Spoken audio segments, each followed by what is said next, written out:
Hello, everyone. News sources. I would advise you to kind of think before you post.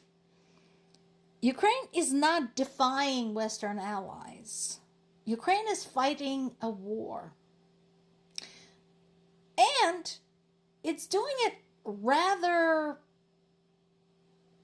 handily, I might say, because at least Ukraine has the decency not to target civilian objects, unlike Russia, which targets civilian objects every single day.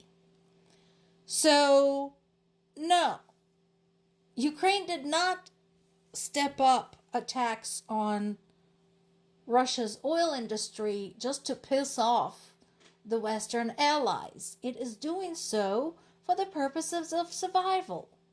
If you are being attacked, if your civilians, including your children, were being killed on a daily basis, you too would look for pain points in your enemy's industries.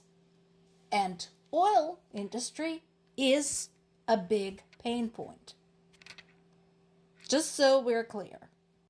The interesting thing about it is that the official Russian line is either to say nothing or try to minimize the impact.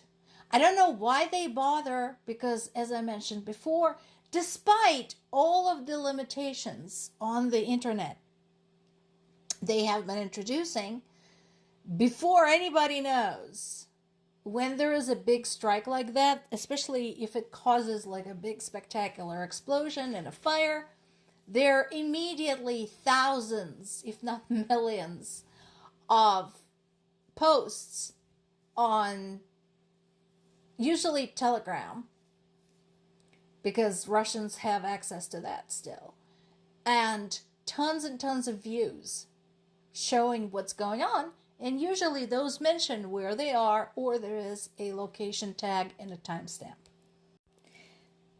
So now, in addition to the two big oil terminals in the Baltic Sea we already talked about, there's been another strike against an oil terminal at the Black Sea port of Novorossiysk in Krasnodar region. So this is in Russia, and the footage online shows a huge fire, and now there is actually satellite imagery that supports that.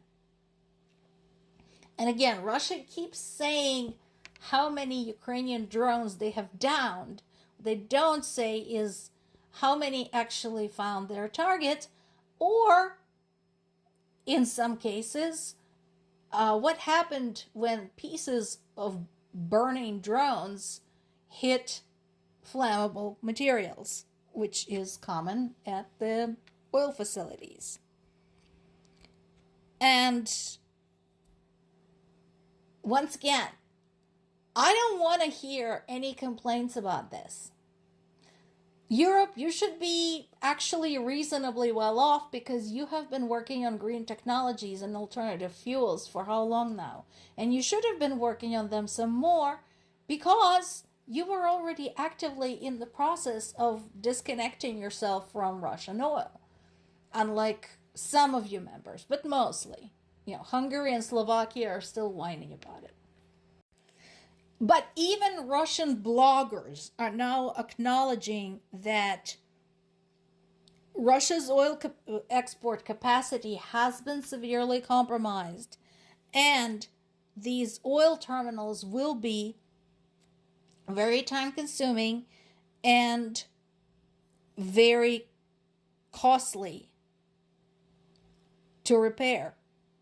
Part of the problem is the sanctions. So this is one of the areas where sanctions actually work really well, because as Russia had discovered, a lot of the stuff they have at home might be built at home, but it requires parts from abroad.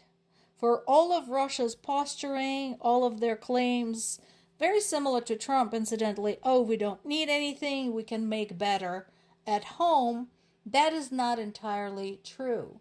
And so now, whatever massive repairs they need to do are going to take longer and are going to take more resources because they can't get spare parts.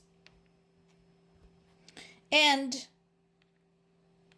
again, since Russia insisted on turning Crimea into a military zone after occupying it, Crimea has become a legitimate military target. So Ukraine continues targeting military objects there. And there's now a story of a cargo ship carrying Russian grain that was knocked down to the bottom of the sea at the Sea of Azov. So the Sea of Azov is the little sea that's kind of attached on top of the Black Sea. That's where it's at. So, and that was after a Ukrainian drone attack. And again, Russia had already threatened any cargo vessels of any country going in and out of any of the Ukrainian ports and has been targeting them. So this is fair game. People of Russia who are saying, oh God, what for? What for? This is for invading another country unprovoked. Tell your government to leave Ukraine alone and get the fuck out of there, and this will all go away. But of course, that depends on you folks. If you're going to continue being Putin's sheep, this will continue.